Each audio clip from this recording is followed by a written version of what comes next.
You know those quiet moments when your mind just drifts backward and suddenly you're replaying an old scene, not because you chose to, but because it just kind of shows up? Well, it turns out there's a really good reason for that, and in this explainer, we're going to dig into why it happens, and more importantly, how you can gently find your way back to right here, right now. And it really could be anything, couldn't it? That one conversation you keep editing in your head, that mistake that still makes you cringe, or maybe a chapter that just ended without a final page. If any of this sounds familiar, I promise you, you are not alone. This is a deeply, deeply human thing. So, what's going on here? Why does our mind love to hit rewind?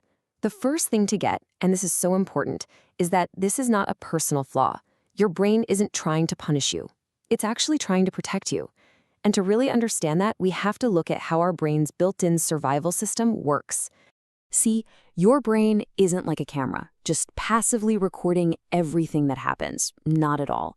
It's a survival machine, and it filters every single one of your experiences through one big question. Is this important for my survival? And that right there, that's the key to understanding why some memories just get stuck on repeat. I mean, think about it for a second. Can you remember what you ate for lunch last Tuesday? Probably not, right? But I bet you can remember a time you felt really rejected, or maybe a huge success you had. That's because emotional memories get stored differently. Your brain basically slaps a big, glowing, important sticker on them because it thinks there's a crucial lesson in there for your future survival.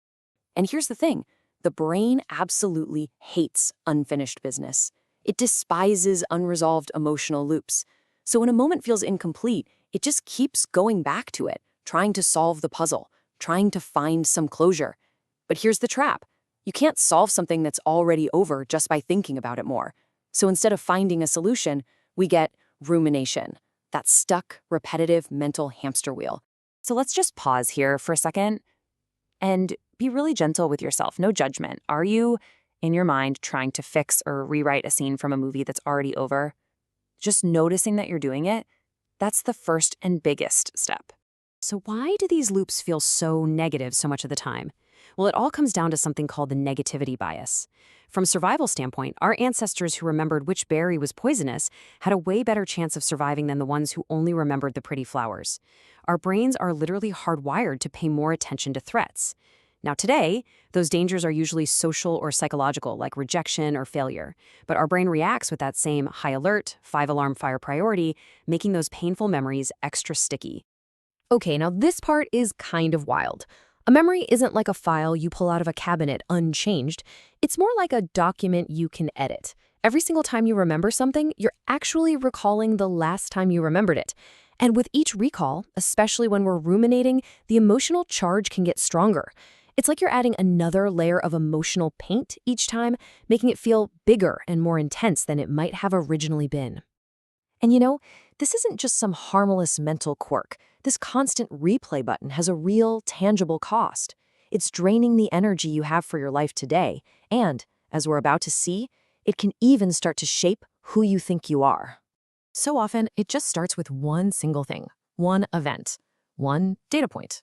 Let's say one rejection. But when our brain replays that event over and over and over, it starts to connect dots that might not even be there. It turns that one isolated moment into a recurring pattern, a story it tells itself. And if that story gets told enough times, it hardens. It solidifies into a core belief. I'm not enough. And just like that, a memory loop quietly reshapes our entire sense of self. This chart right here really illustrates the energy drain. Just picture your emotional energy for the day as this circle. Every single moment you spend mentally replaying a painful memory, that's energy being siphoned away from your present. And your body doesn't know the difference. Your heart might race, your shoulders tense up, your nervous system acts like it's happening all over again. It's a form of emotional time travel, and it is absolutely exhausting. This one. This is the soundtrack to the self-blame cycle, and it's one of the toughest loops to be in. But here's the truth. You made that past decision with the information and the awareness you had at that time. Judging your past self with the knowledge you have today, that's a completely unfair fight. You couldn't have known then what you know now. So, the big question, how do we get off the hamster wheel? Well, The goal isn't to fight the thoughts or force them away. That usually just makes them stronger. It's about gently, compassionately teaching your minds that the threat is over, that you are safe right now. Let's walk through some really practical ways to do exactly that. Okay, here are 4 really powerful steps. First, just name it. The moment you say to yourself, oh, this is a memory loop, you create a little bit of space. You go from being in the memory to observing it. Second, try to separate the facts from the story. What actually happened versus the meaning your mind has layered on top of it. Third, shift your question. Why did this happen? Keeps you stuck in the past. Okay, what now? Pulls you into the present and the future.